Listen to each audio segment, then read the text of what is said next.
आज मी बनवली मस्तपैकी अशी कारल्याची झमझमीत चणचणीत असा मसाला कारला म्हणजेच कारल्याची भाजी बनवली। ही कारल्याची भाजी ना तुम्ही अशा पद्धतीने एकदा नक्की बनवून बघा। भरलेलं कारलं वगैरे बनवायचं तुम्ही खरंच विसरून जाताल, इतकी टेस्टी लागते ना, खाता क्षणी तारीफ होईल आणि दुसरी गोष्ट आवडीने नेहमी करतात। तर चला बघूया आपण याला लागणारे साहित्य, बनवायची कृती।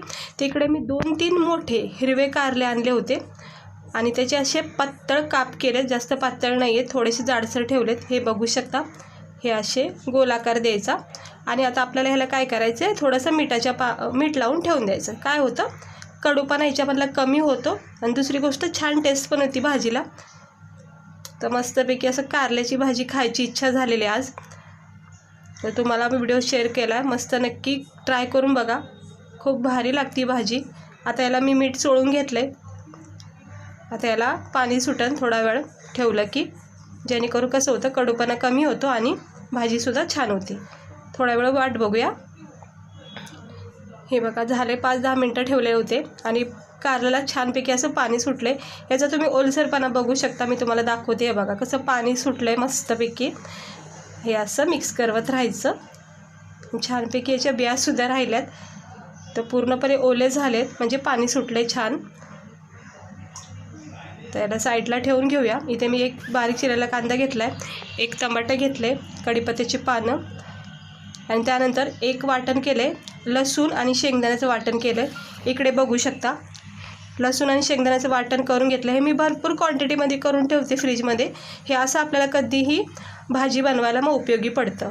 ते बघू शकता लसूण आणि शेंगदाण्याचं छानपैकी वाटण केलेलं आहे। कढाईमध्ये थोडं तेल तापत ठेवायचं, त्याच्यामध्ये कढीपत्त्याची पानं टाकायचे सुरुवातीला, त्यानंतर ह्याच्यामध्ये थोडेसे जिरे टाकायचे। हे कारलं म्हणजे कसं भरलेलं कारलं वगैरे करायचं कधी कधी तर येतोच कंटाळा, सगळ्यांनाच येतो, मला तर येतो। पण हे असं कारलं जर तुम्ही बनवलं ना, तर भरलेलं कारलं तर बनवणं विसरून जातात, म्हणजे कुटाणा नाही, काही नाही, अगदी सोप्या पद्धतीने, पण टेस्ट मात्र तुम्हाला तशीच लागन, अगदी भरलेल्या कारल्यासारखी। ते बघू शकता मी याच्यामध्ये जिरे टाकलेत, थोडंसं जिरे परतून झाले की आपण याच्यामध्ये बारीक चिरलेला कांदा टाकायचा। कांदा ऑप्शन आहे हा, का याच्यामध्ये नाही टाकलं तरी हरकत नाही, पण टमाट्याचा वापर करा। पण आता आपली ही कारल्याची भाजी असल्यामुळे याच्यामध्ये मी एक बारीक चिरलेला कांदा वापरते जिऱ्यासोबत। आता ह्याला थोडंसं परतून झालं की मग आपण याच्यामध्ये टमाटर टाकायचं। कारलं हे आपल्यासाठी खूप म्हणजे खूप गुणकारी आहे, याच्यामध्ये इतके छान छान पौष्टिक तत्व आहेत जे आपल्या शरीरासाठी खूप चांगले आहेत, म्हणून नेहमी कारलं खाल्ले पाहिजे। कोणत्याही प्रकारे फ्राय करून म्हणा किंवा असं उबाळून शिजवून खूप छान लागतात। भाजी करायची, वेगवेगळ्या प्रकारचे कारल्याचे रेसिपी बनवल्या जातात। तर आता हे कांदा थोडासा परतून झालेला आहे, याच्यामध्ये मी टमाटर टाकून घेते बारीक चिरलेलं। हे बघू शकता एक छोटंसं टमाटर बारीक चिरून याच्यामध्ये टाकलेलं आहे। सकाळच्या घाईमध्ये सुद्धा तुम्ही ही भाजी ना टिफिनसाठी पण नेऊ शकता, इतके झटकेपट बनते। आणि कच्च्या फोडी घेतल्यात मी कारल्याच्या, त्यामुळे चव मात्र छान येते। वाटलं तर तुम्ही थोडंसं याला हळद मिठामध्ये शिजून सुद्धा घेऊ शकतात। आता कांदा टमाटर मिक्स करून घेतलेला आहे, तेलामध्ये परतून घेते। आता आपण काय करायचं, हे जो कूट केला आहे ना शेंगदाणे आणि लसूणचा, 2-4 चमचे आपण याच्यामध्ये टाकायचं। आता भरलेल्या कारल्यामध्ये कसं हा जो कूट असतो याच्यामध्ये वेगवेगळे मसाले, म्हणजे आपले डेली रुटीनचे मसाले टाकून मिक्स करून स्टफिंग करून कारल्याला व्यवस्थित कटिंग करून मग तो स्टफिंग भरायला लागते, त्यामुळं कधी कधी कंटाळा येतो। तर अशा पद्धतीमध्ये ना तुम्ही हे कारलं नक्की ट्राय करा। आता हे शेंगदाण्याचं लसूण कांदा टमाट्यासोबत परतून घ्यायचं आणि याच्यामध्ये आपले डेली रुटीनचे मसाले टाकायचे आवडीनुसार। तर मी इथं 1.5 चमचा लाल तिखट वापरले, धना पावडर 1 चमचा, त्यानंतर हळद अर्धा चमचा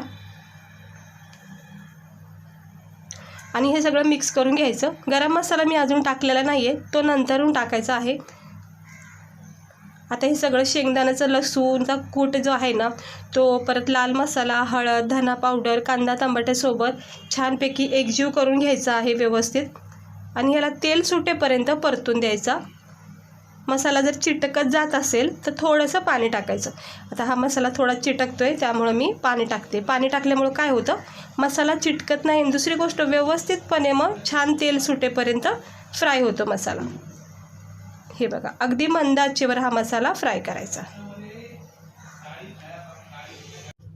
तर हे बघू शकता, मसाला छानपैकी आपला परतला गेलेला आहे.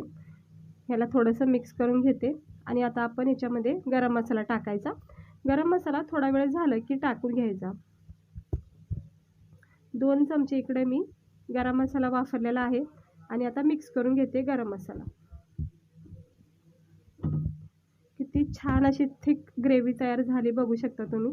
शेंगदाण्याचा कूट असल्यामुळं मस्त याच्यामध्ये थिकनेसपणा तयार झाला आहे. आता आपण याच्यामध्ये कारल्याच्या ज्या फोडी आपण मिठामध्ये ठेवल्या होत्या त्याच्यामध्ये टाकून घ्यायच्या सर्व. मिठाचं पाणीसुद्धा याच्यामध्ये गेलेलं आहे. त्यामुळं आता वरून आपण थोडंच मीठ टाकायचं, कारण ऑलरेडीच आपण याच्यावर मीठ लावलेलं आहे. नाहीतर काय होऊन जाईल, खारट होऊन जाईल भाजी. मिक्स करून घ्यायचं सर्व मसाला कारल्यासोबत एकजीव झाला पाहिजे. कोटिंग मस्त तयार होती. शिजूनसुद्धा तुम्ही कारलं इकडे वापरू शकता. थोडंसं किंचित मीठ टाकलं. आणि कारल्याला मीठ आवश्यकता असतं, कारण की त्याच्यामध्ये कडूपणा असतो ना, तो कवर होतो. थोडंसं पाणी टाकते, कारण हे मी कारले जे आहेत ना ते कच्चे वापरते, त्यामुळं शिजण्यासाठी थोडंसं पाणी टाकलेलं आहे. आणि आता आपल्याला ह्याला द्यायचे फक्त आणि फक्त 10 मिनटं मंद आचेवर. व्यवस्थितपणे मिक्स करून घेतलंय. सगळे मसाले आपले टाकून झालेले आहेत. आता याच्यावर झाकण ठेवायचं. थोडा वेळ द्यायचा, 10 मिनटं. 1-2 मिनटं झाले की चेक करायचा. बघू शकता किती छान असा हा आपला कारल्याचा मसाला कसा मस्त वाटतोय, झणझणीत असा. 5 अक्षरी तोंडाला पाणी सुटले, कारण कारलं ना खूप भारी लागतं खायला. आणि हे अशा प्रकारे बनवलेलं तर मस्तच वाटतं. तर तुम्ही याला बघू शकता किती सुंदर असा हा कारल्याचा मसाला तयार झालाय. आता आपण ह्या स्टेजवर ना एक सिक्रेट म्हणजेच 1 चमचा साखर किंवा थोडासा चिमूटमध्ये येईल ना असा, किंवा 1 चमचा गूळसुद्धा तुम्ही इथे टाकू शकता. जो आपला खायचा गूळ असतो ना कोणत्याही क्वालिटीचा, तो याच्यामध्ये 1 चमचा टाकू शकता. कारण ह्यानी ना इतकी छान चव येते कारल्याला. कडूपणा तर एकदम पॅक होतंच. दुसरी गोष्ट, फ्लेवर मस्त येतो. त्यामुळे मी 1 चमचा साखर नेहमी टाकते ज्यावेळेस पण मी कारलं बनवते. तर बघू शकता किती छान तरी आली कारल्याला, सुंदर असा मसाला. वरून आपण आता थोडीशी साखर टाकल्यामुळे इतकं छान चव तयार झाली याची.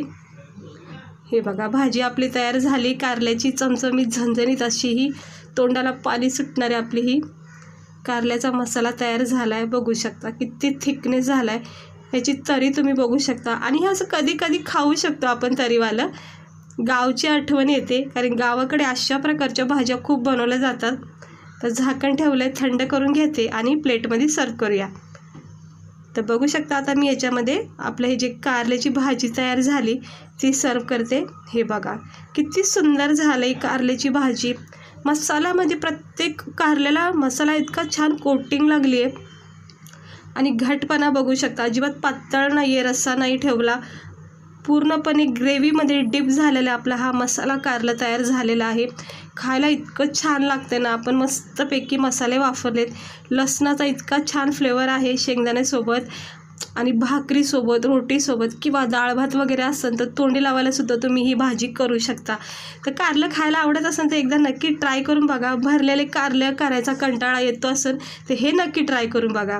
आवडलं असेल तर लाईक करा, चॅनलला सबस्क्राईबर करा छान छान नवीन नवीन व्हिडिओ बघण्यासाठी.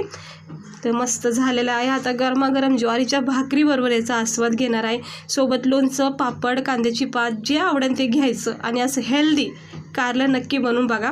चला, भेटते मी तुम्हाला पुढच्या व्हिडिओमध्ये एका नवीन रेसिपीसह.